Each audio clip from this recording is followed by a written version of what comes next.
Bem-vindo ao canal. Hoje eu vou abordar um assunto muito importante, que é exercício físico durante a gravidez. Vou trazer todas as informações mais relevantes das sociedades mais respeitadas no mundo sobre o tema, para que você tenha uma gestação saudável, tanto para a mamãe quanto para o bebê.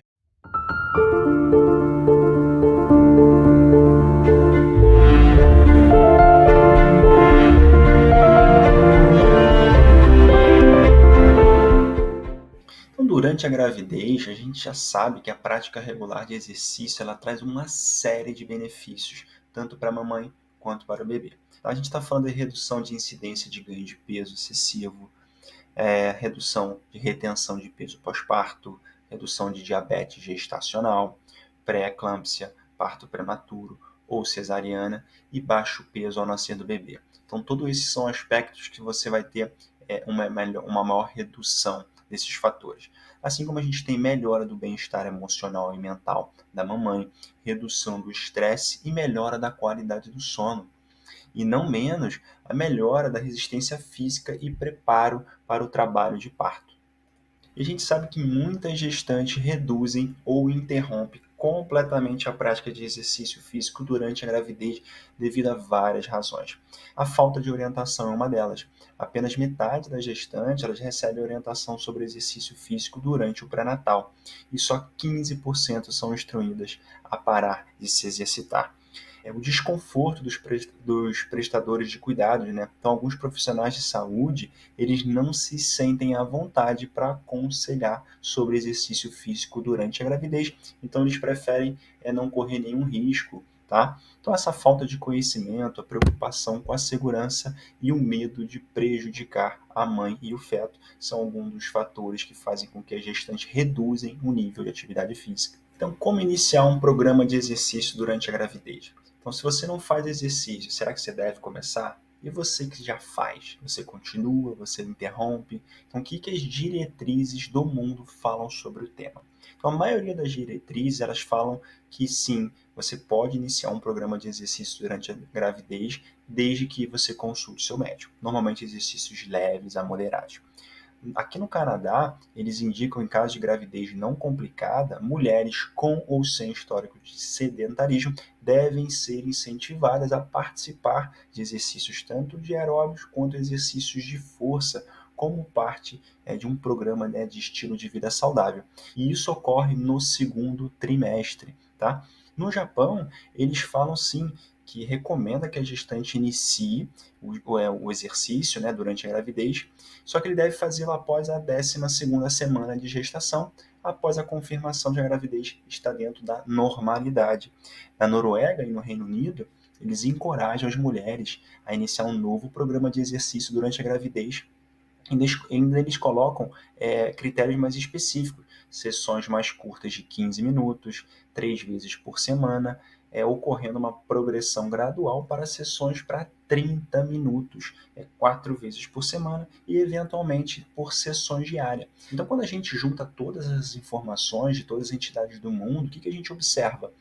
Se você não pratica, conversa com seu médico, vê se está tudo certo com a sua gestação, e aí sim você pode iniciar um programa de exercício.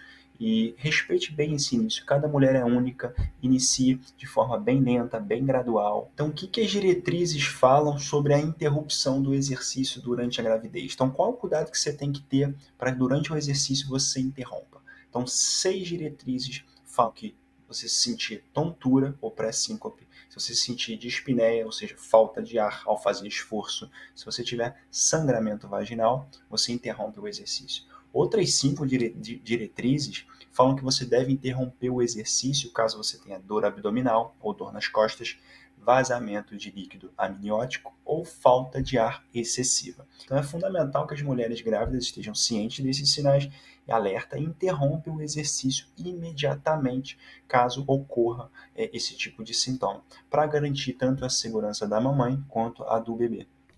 Outras entidades colocam também caso sinta dores de cabeça, caso a pressão arterial esteja maior do que 140 por 90, dor pélvica, dor exacerbada na panturrilha.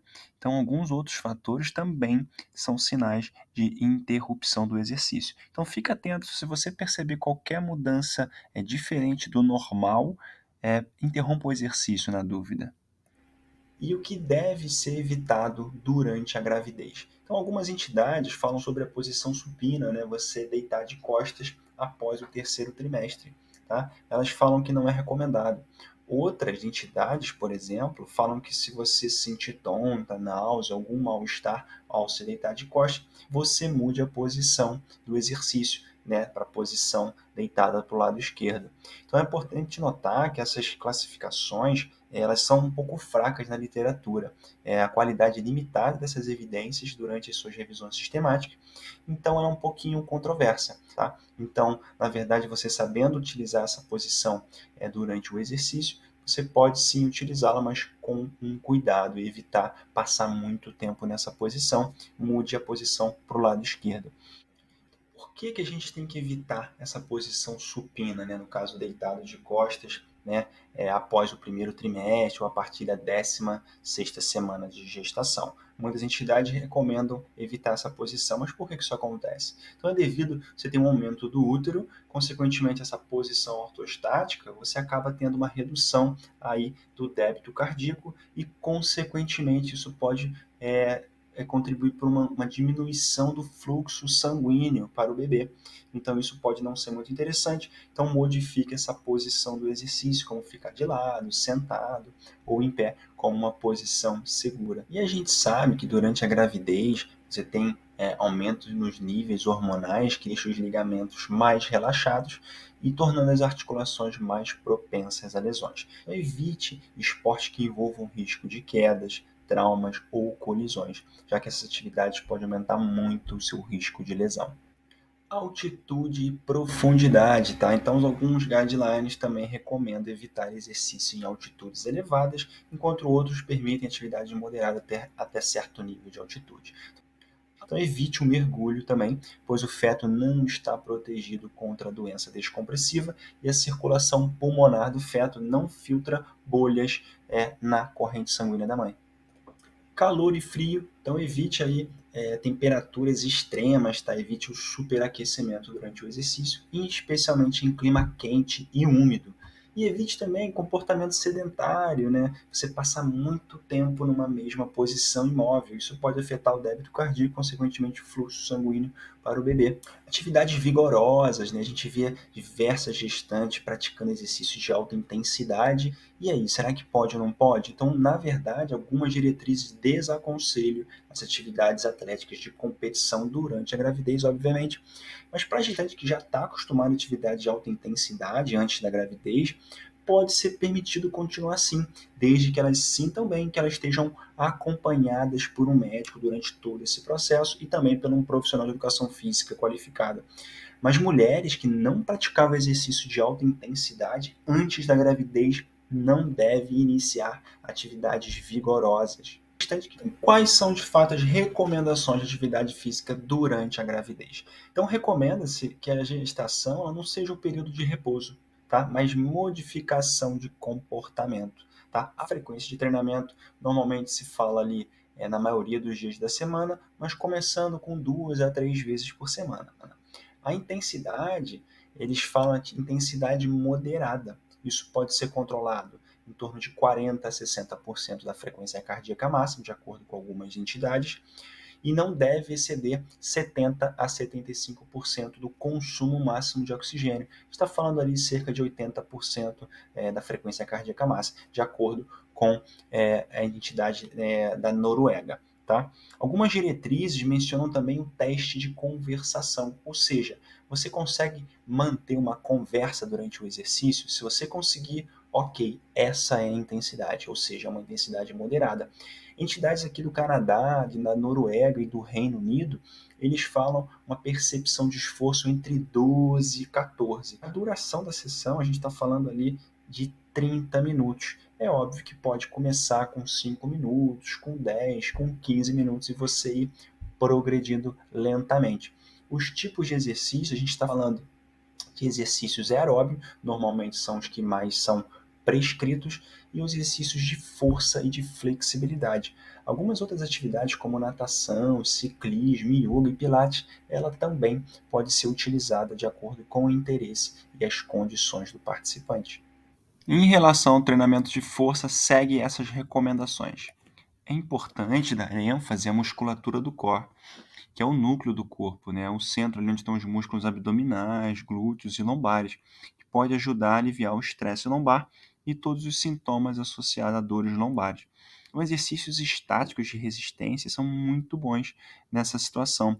Pranchas laterais, essa outra perdigueiro, e assim como exercícios dinâmicos abdominais também pode ajudar a fortalecer o núcleo, embora com o tempo ele se torna mais difícil à medida que a gravidez avança.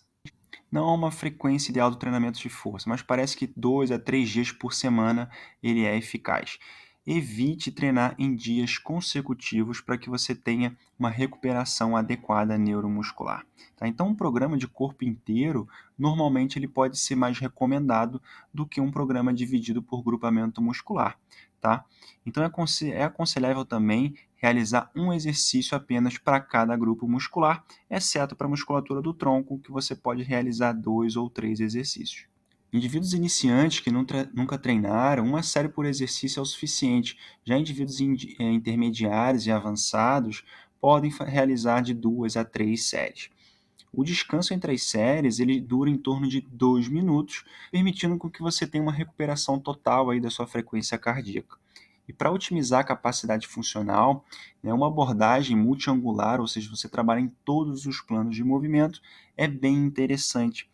Então, para reduzir o estresse relacionado às articulações devido à frouxidão ligamentar, você pode estar utilizando peso livre, máquinas, cabos, faixas, peso corporal. Tá? Então, recomenda-se uma faixa de repetição mais alta, acima de 10 repetições, utilizando aí uma intensidade inferior a 70% de um RM. Então, não é hora de fadiga muscular e nem falha muscular. Tá? Trabalha com intensidades leves a moderadas. E a famosa manobra de Valsalva ela também deve ser evitada, porque a gente sabe que prender a respiração, você tem um aumento da frequência cardíaca e da pressão arterial, podendo assim diminuir o fluxo sanguíneo ali para a região do bebê. Tá? Então, isso não é interessante. A gestante você deve ser instruída também a expirar na hora da contração concêntrica e inspirar na hora da ação excêntrica.